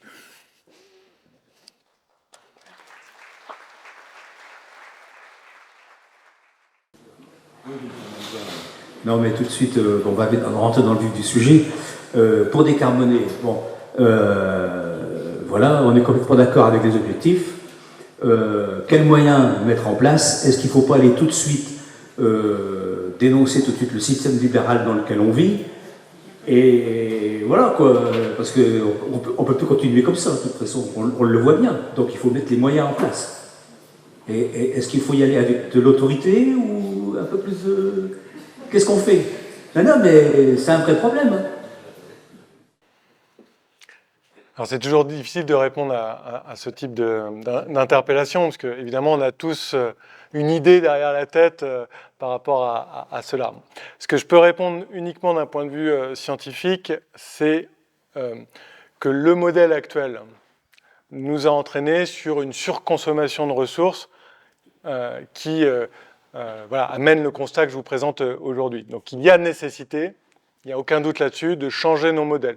De changer nos modèles de production, mais que le modèle de consommation puisse aussi changer de la même façon. Quand on travaille, et au Comité 21, on a aussi un certain nombre d'entreprises dans notre réseau, on a des entrepreneurs qui sont tout à fait prêts à modifier leurs pratiques, à aller sur de l'éco-conception, à aller sur de l'économie de la fonctionnalité, etc. Aujourd'hui, force est de constater que si les services publics, et en particulier l'État ou même les collectivités, n'accompagnent pas le risque financier qui est lié à cette transition, eh ben ça ne marche pas, parce que le consommateur lui-même n'est plus habitué à revenir dans des circuits de proximité, à se dire qu'il n'est plus propriétaire. Posez-vous la question, est-ce que demain on vous dit vous ne pouvez plus être propriétaire de votre voiture? C'est quand même un sujet, c'est-à-dire qu'on est tous d'accord sur le principe, moi-même je suis venu en voiture jusqu'ici. Alors, on est tous d'accord sur le principe, par contre de passer le cap, de se dire peut-être qu'on aura une voiture à deux familles avec nos voisins, etc. Oui, voilà. Donc il faut bien que nous-mêmes soyons en capacité à un moment donné de faire cet exercice-là. Alors après, si la question est de dire, est-ce que d'un point de vue démocratique, on sera prêt à pouvoir le faire, ou est-ce que, voilà, c'est ce que j'entends dans votre question, est-ce qu'il ne faut pas faire preuve d'autorité à un moment donné et d'imposer un certain nombre de choses? C'est vrai que quand vous allez en Chine, du jour au lendemain, ils sont capables de changer la flotte de véhicules de transport public de Shanghai du jour au lendemain en disant c'est tout électrique et c'est comme ça, et ils le font. Ils ont même, juste avant le Covid, je ne sais pas si vous avez suivi ça dans la presse, ils avaient des gros problèmes de pollution atmosphérique, la population commençait à se révolter, donc en Chine, une population qui se révolte, c'est quand même pas forcément bien vu du régime, et donc du jour au lendemain, ils ont demandé à toutes leurs entreprises de fermer leurs portes tant qu'elles n'étaient pas équipées d'un filtre suffisant pour améliorer la qualité de l'air. Donc les Chinois sont capables de faire ça. La France à des normes, voilà, et globalement, on surveille assez bien les choses. Hein. Si on prend la centrale de Cordemais, elle est assez bien surveillée, etc. Mais vous avez bien vu avec l'entreprise Yara en Loire-Atlantique que par moment, il y a évidemment des problèmes qui peuvent se poser. Voilà, moi, je reste très attaché à la démocratie, donc j'estime que notre concertation, notre dialogue, ces réunions publiques, vous m'auriez invité il y a, je sais pas, ne serait-ce que 5 ans. Pas sûr qu'il y avait autant de monde dans la salle sur ces sujets-là, et pourtant on en parlait déjà. Donc on voit bien que ça intéresse. J'espère que ce type de conférence, à un moment donné, fera réfléchir chacun d'entre nous sur notre capacité à faire un certain nombre de choses. On voit bien que les plans climat dans les collectivités s'accélèrent, donc je ne désespère pas sur le fait que tout ça va s'accélérer. Mais voilà, pour répondre à votre question initiale, la question des modèles, elle est évidemment centrale. Prenons l'agriculture. Aujourd'hui, c'est quoi, 35 000 hectares sur les 48 000 qui sont destinés à la production alimentaire sur le territoire de Viey-et-Boulogne. Il ne faudrait que 10 000 hectares pour être autosuffisant en alimentation, pour alimenter la population. Si on regarde le nombre d'habitants par rapport au nombre d'hectares qui seraient nécessaires pour alimenter la population, il faudrait que 10 000 hectares. Donc vous pourriez être complètement autosuffisant. 90% aujourd'hui de ce qui est produit est exporté et on importe 90% de ce qu'on consomme sur un territoire comme celui. C'est plutôt la Vendée que ici, mais globalement les chiffres sont les mêmes. Donc, voilà. Donc il faut changer les modèles en effet pour consommer au plus près du terrain, que ce soit sur l'alimentation ou sur autre chose. Merci. Oui, c'est votre chiffre tout à l'heure de moins 6% en gaz à effet de serre. En fait, ça ne parle pas en fait. Et si on ramène juste au Covid, donc la baisse de consommation générale, c'était 4% de baisse. Voilà, c'est plus d'un Covid par Covid tous les ans.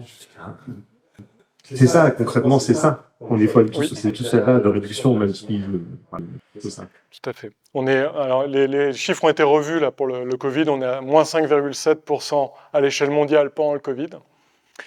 Et donc, en effet, on est au 6%. Il faudrait un Covid supplémentaire par an. Mais c'est le Covid du Covid du Covid du Covid pour... oui, complètement. Là, c'est clair. On n'y est pas du tout. Parfois, c'est positif, mais ça met une baffe, en fait, de se dire comment on va réussir à faire ça, là, même sur notre territoire. Les outils qu'on a, ils paraissent dérisoires. Oui, en effet, oui.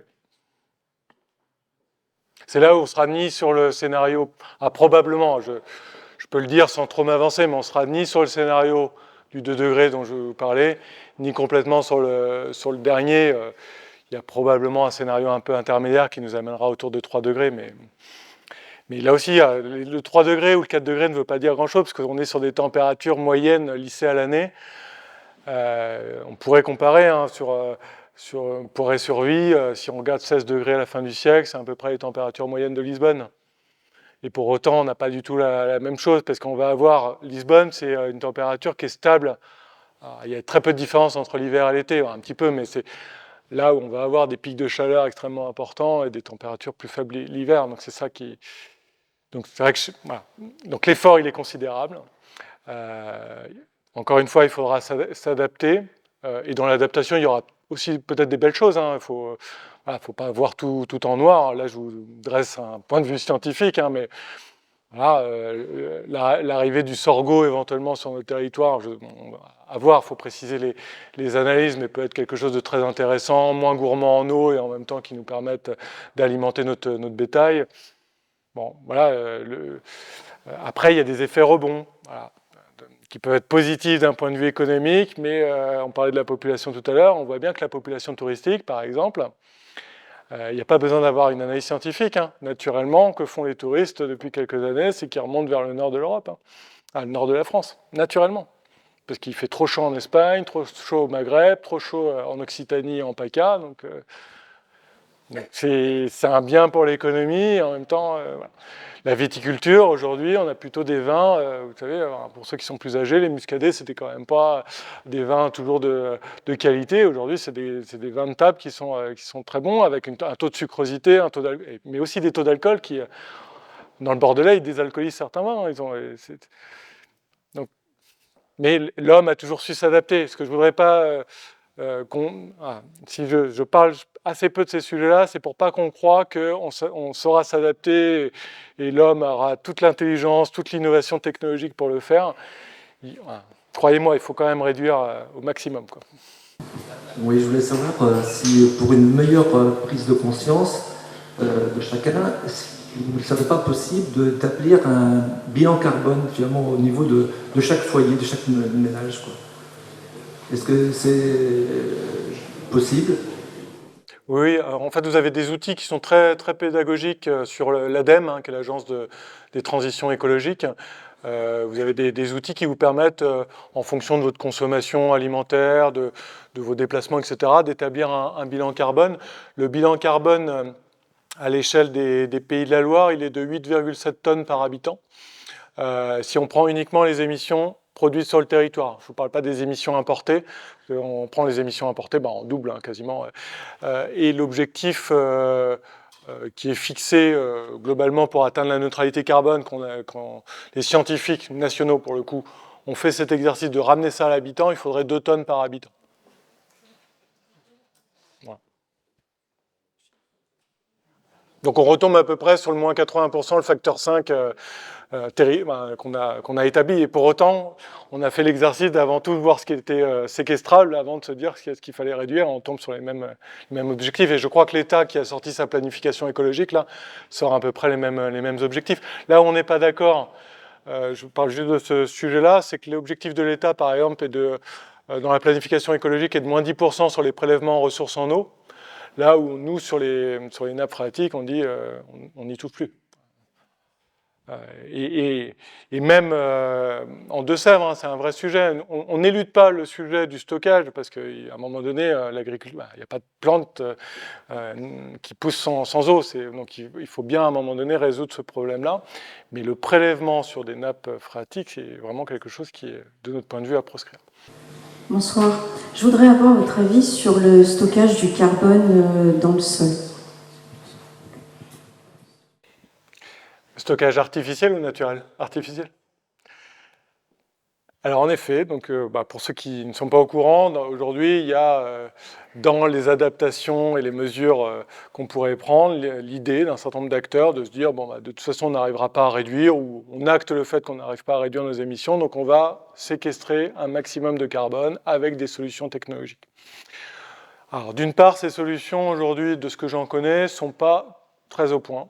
Donc c'est la première information. En termes de capacité de séquestration, et elles ne sont pas toujours exemptes de pollution qui pourrait être générée. Donc il y a du stockage chimique, il y a des stockages mécaniques avec forage, donc avec l'action mécanique dans le sol, qui utilise à peu près les mêmes technologies que les forages pour le gaz de schiste qu'on retrouve en Amérique du Nord notamment. Donc aujourd'hui, voilà, on est plutôt sur ce qu'on appelle, nous, de la maladaptation. L'intention est bonne, mais en fait, en faisant ça, on crée d'autres problématiques qui... je ne dis pas que demain, la technologie pourra peut-être accélérer certaines choses. Nous, on croit beaucoup plus, déjà, évidemment, au stockage naturel, qui pourrait être accompagné, replanté, etc. Et éventuellement, s'il y a industrie, d'ailleurs, on a l'Université de Nantes qui travaille beaucoup la question des algues vertes, qui pourrait stimuler la production d'algues comme capacité de stockage en cheminée. Donc il y a des études qui sont faites par exemple sur Cordemais ou sur certaines cheminées pour aller... Mais après on a une biomasse donc, qui est chargée en carbone, mais parfois en autre chose, qu'il faut parfois dépolluer ou enfouir. Bon, après c'est d'autres sujets, on a eu d'autres problématiques à ce sujet-là. Donc globalement, plutôt fausse solution à ce jour. Bon, ça fera peut-être partie de l'équation, mais à la marge. Au même titre que certains ingénieurs imaginent aussi de pouvoir, ce qu'on appelle de la géoscience, donc d'envoyer des parasols ou des choses qui pourraient nous isoler du soleil un peu plus, etc. Tout ça, ça fait partie de l'équation, mais c'est évidemment pas ni le GIEC régional, ni le GIEC international qui portent cette dimension-là. Oui, donc bonjour, Hervé Gauvry. Donc d'abord, je voulais vous féliciter, Madame Roiran. Oui.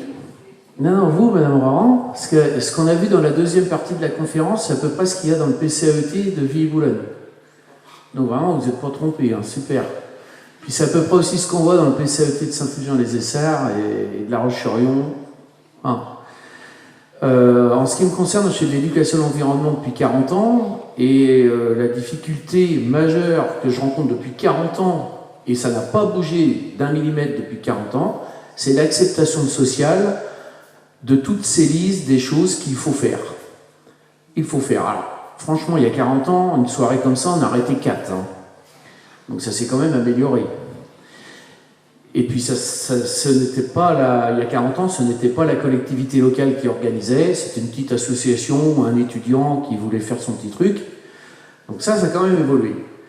Mais globalement, l'énorme difficulté, c'est l'acceptation sociale des populations du « il faut rouler moins, prendre plus de vélo, chauffer moins, partir en vacances moins loin, manger différemment, etc. etc., etc. » La zéro artificialisation des sols, etc. C'est des choses qui sont extrêmement compliquées à faire rentrer dans l'esprit des gens et la faire rentrer de façon positive. Parce que aujourd'hui, quand ça rentre, c'est au forceps. Et en général, ça fait du petit bois. Et il y a des stratégies de contournement qui sont extrêmement nombreuses. Et en général, le résultat de la stratégie de contournement, c'est presque pire que le départ. Petit exemple, l'arrêt du glyphosate sur les propriétés privées qui se transforme en bitume mania sur toutes les parcelles. Donc, moi j'attends qu'on me donne des techniques pour convaincre, pour que j'arrive à convaincre dans les réunions, dans les assemblées, avec des familles. Comment on fait? Parce que c'est extrêmement dur. Et puis pour pratiquer ce boulot depuis 40 ans, je peux vous garantir qu'on travaille avec des moyens, alors vraiment ridicules. Hein, ridicules. Dans la commune où j'habite, on va faire une salle de sport, 1,9 million. J'ai juste dit au conseil municipal qu'on pouvait faire fonctionner un club nature pendant plus de 1000 ans. Avec la même somme. Donc, vous voyez les échelles. Hein. Donc, c'est quand même un boulot de titan, quoi. Donc, je suis preneur d'une solution qui pourrait résoudre tous mes petits problèmes. Merci.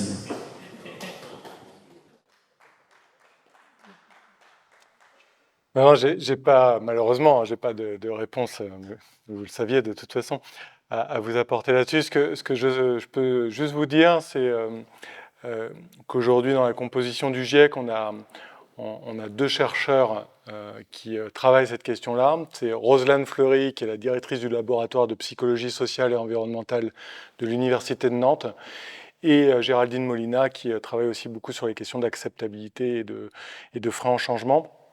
On veut faire de ce sujet-là le futur rapport du GIEC, hein, qui sortira en 2024 d'ailleurs avec des collectivités partenaires, hein, puisqu'on a mobilisé, je ne l'ai pas dit mais j'en profite pour le dire, le GIEC était aujourd'hui un financement principalement sur fonds propres d'une association, Comité 21, avec un peu de financement de la région. Et aujourd'hui, on fait rentrer dans la gouvernance financière l'ensemble des collectivités de la région pour justement donner des moyens plus importants et travailler des sujets. Je dirais que ces sujets-là étaient les plus faciles à travailler parce qu'on est sur de la donnée physique. Donc elle existe ou elle n'existe pas, et quand elle n'existe pas, on la crée, mais voilà, on a des simulateurs pour.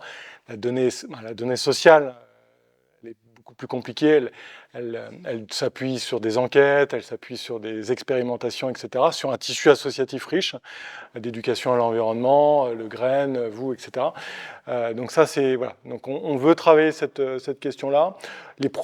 On a commencé à faire des premiers sondages auprès des populations. C'est pas réjouissant, puisque aujourd'hui, on a plutôt une adhésion sur le principe, des habitants. Par contre, quand on rentre dans le dur de ce qu'on a abordé là ce soir, hein, du partage du véhicule, du partage de la maison, d'avoir des choses en commun, y compris, moi je suis assez surpris des premiers résultats, mais c'est assez brut, il faut qu'on analyse un peu plus, y compris sur de la motorisation. C'est-à-dire que quand on les questionne sur du véhicule électrique, donc là c'est quand même une enquête, il y a un peu plus de 1000 habitants en Loire-Atlantique, donc on l'a fait que à l'échelle départementale. Quand on les questionne sur la moto, en dehors du prix, hein, du véhicule, et ben en fait, il n'y a pas d'adhésion, globalement.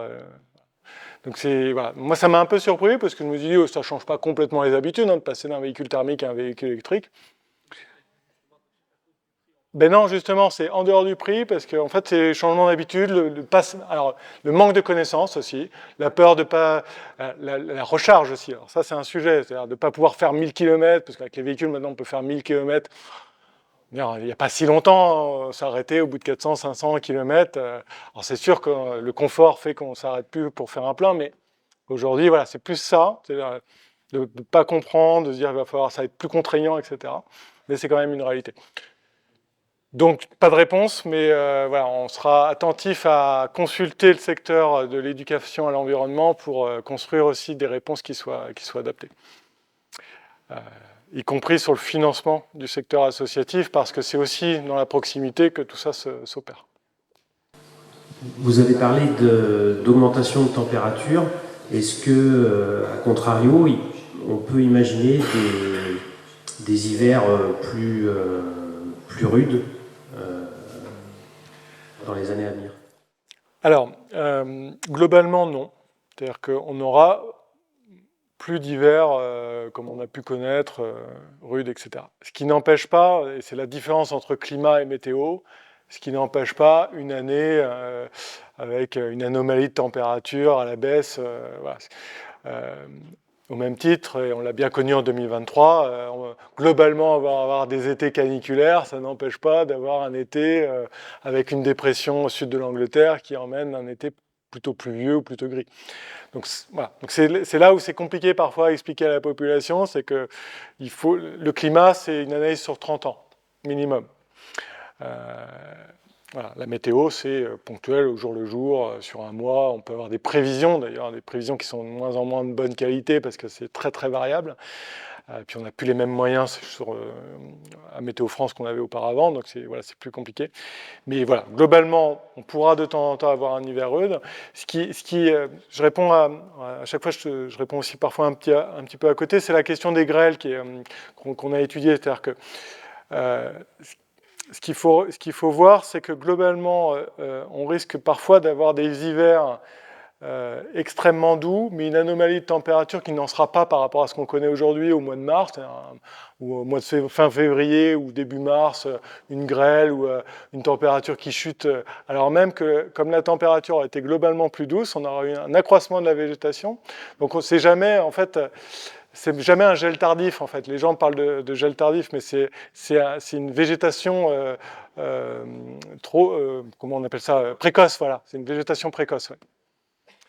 Et c'est ça qui est compliqué, voilà, et qui peut entraîner des pertes agricoles importantes. Oui.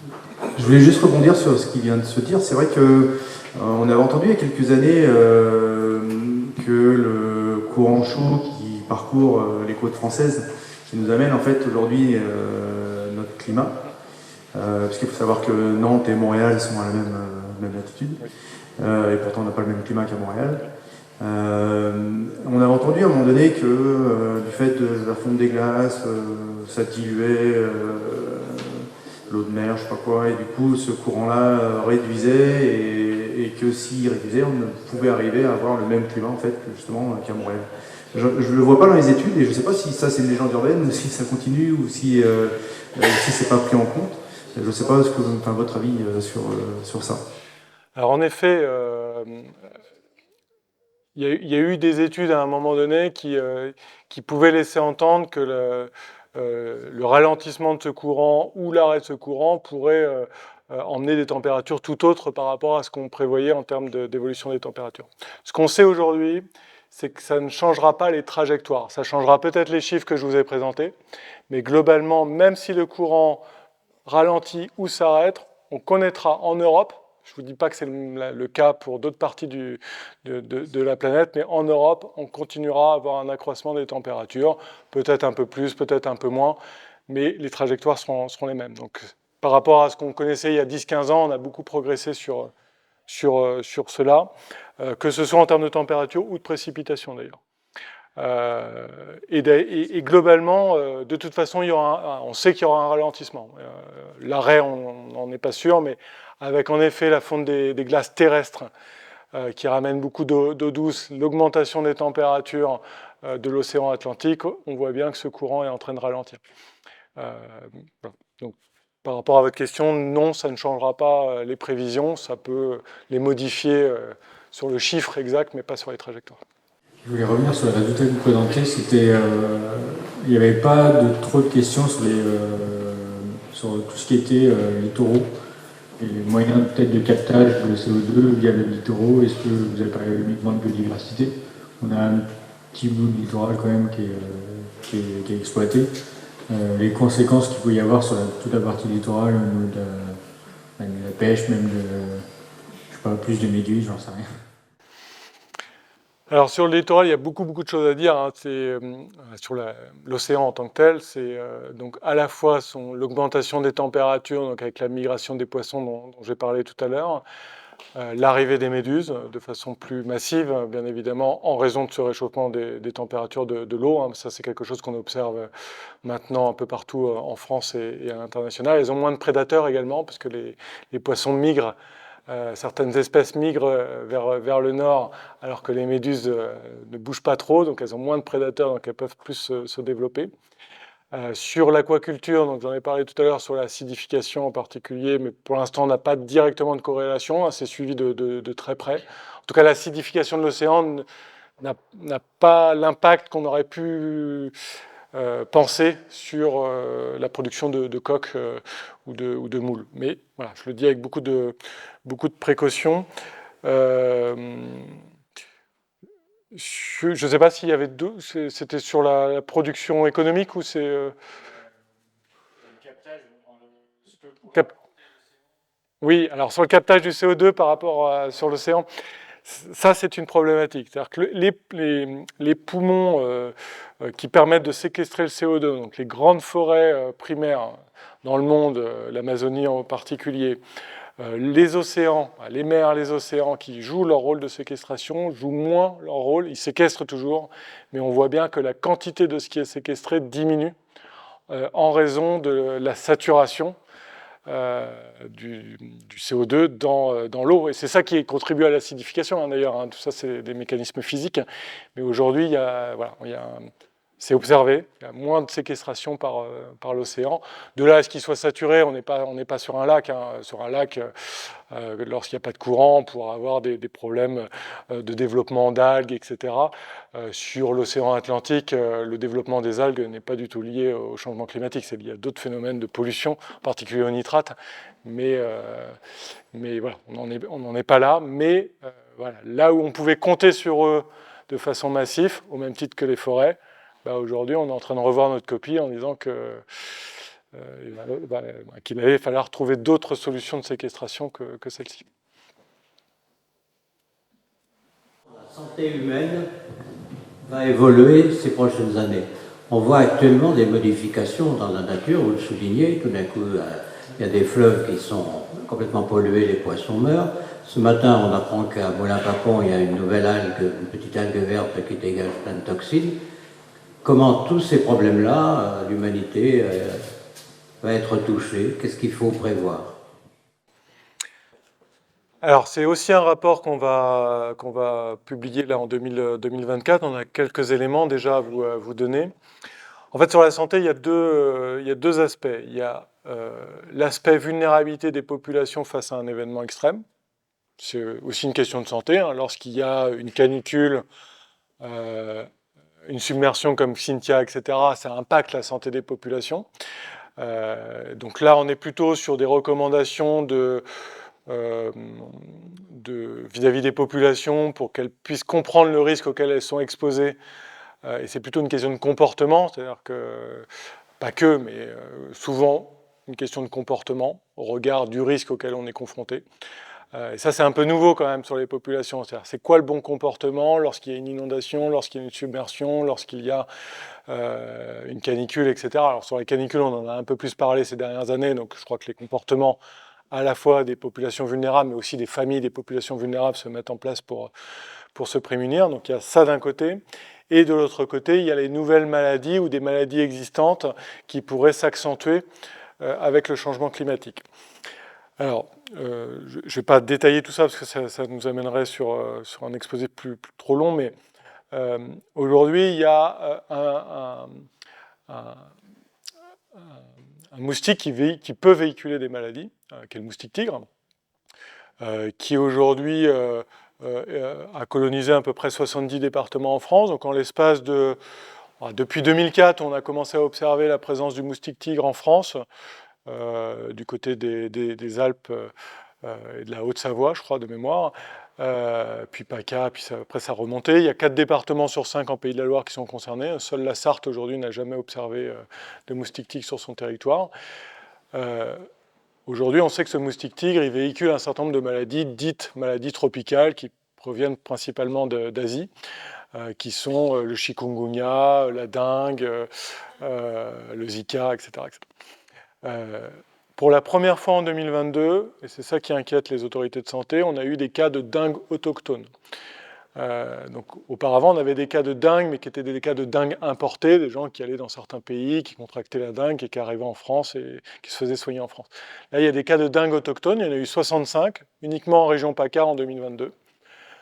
Mais voilà. Alors après, en soi, il y a les traitements, mais c'est un peu comme le Covid, hein, tout est une question de comorbidité, puisque le mot maintenant il est connu de tous, c'est d'accumulation de maladies avec d'autres pathologies. Donc il y a ça, il y a la problématique des tiques, qui est une vraie réalité en Pays de la Loire aujourd'hui, avec l'humidité et la chaleur. Aujourd'hui, on a plus de tiques qui se développent, qui, comme vous le savez, peut véhiculer la maladie de Lyme, mais aussi d'autres maladies, hein, l'encéphalite des tiques, par exemple, qui est une maladie assez peu connue, mais qui... Et puis, on a deux autres... on observe ça de très près, hein, c'est pas encore en région Pays de la Loire, mais les aoutas, dont les piqûres sont extrêmement douloureuses, hein, commencent à apparaître plus fortement là dans la Nouvelle-Aquitaine. Donc on commence, et puis la mouche noire, hein, qui vient plutôt d'Espagne, voilà. Donc, c'est pas, on n'en meurt pas, mais voilà, ce sont des... Et puis alors, donc ça c'est ceux qui véhiculent des maladies. Et puis il y a les maladies existantes dont on observe une augmentation, donc les allergies, très très fortement. Avec un accroissement des végétaux, du coup on a un accroissement des allergènes qui du coup entraîne plus d'allergies dans les populations, et y compris chez les populations très jeunes. Nous avons une augmentation dont on ne sait pas encore bien étudier si elle est liée au changement climatique, d'augmentation du taux de cancer de la peau, en raison des UV. Alors on sait que les UV sont beaucoup plus importants en période de canicule, etc. Pour autant, il y a aussi des questions de comportement d'une génération, sans pointer du doigt, qui ne faisait pas forcément attention et du coup qui arrive à un âge où du coup il y a des cancers qui se développent. Se finir la soirée sur des sujets comme ça, c'est très sympa. Merci pour la question. Et il y a la question de la qualité de l'air, hein, puisque en fait la pollution de l'air aujourd'hui, des concentrations de polluants plus importantes, mais qui est liée non pas au climat, mais à la pollution des véhicules, des chaudières, etc. Mais en fait vont se concentrer beaucoup plus, des molécules qui se concentrent beaucoup plus avec la chaleur. Donc on a des taux de concentration qui sont beaucoup plus forts dans la qualité de l'air, avec des problèmes d'asthme, etc. Aujourd'hui, il y a, je crois, entre 45 000 et 50 000 morts liés à la qualité de l'air en France. Hein, c'est plus que les accidents de la route. Pour autant, on ne met pas autant de moyens. On parle des accidents de la route depuis très longtemps. Il y a des campagnes de prévention. On ne met pas du tout les mêmes moyens sur la question de la qualité de l'air et sur les problématiques de santé. Donc ça, c'est un sujet. Puis on a la même chose sur l'eau, où là, pour le coup, la corrélation avec le climat, elle est faite. C'est qu'on a aujourd'hui 11% des masses d'eau qui sont en bon état écologique seulement, en Pays de la Loire. La plus mauvaise région en termes de qualité d'eau de surface. Et en fait, comme avec le climat, vous avez une évaporation plus importante. 1 degré supplémentaire, c'est 7% d'évaporation en plus de l'eau. Du coup, vous avez un polluant qui se concentre dans l'eau. Et du coup, l'eau au robinet est de bonne qualité, hein, globalement, en Pays de la Loire, mais demain, les traitements pour rendre cette eau de bonne qualité au robinet seront beaucoup plus coûteux parce que justement les masses d'eau seront moins importantes, le polluant sera plus concentré, donc les traitements plus chers. Voilà. Merci.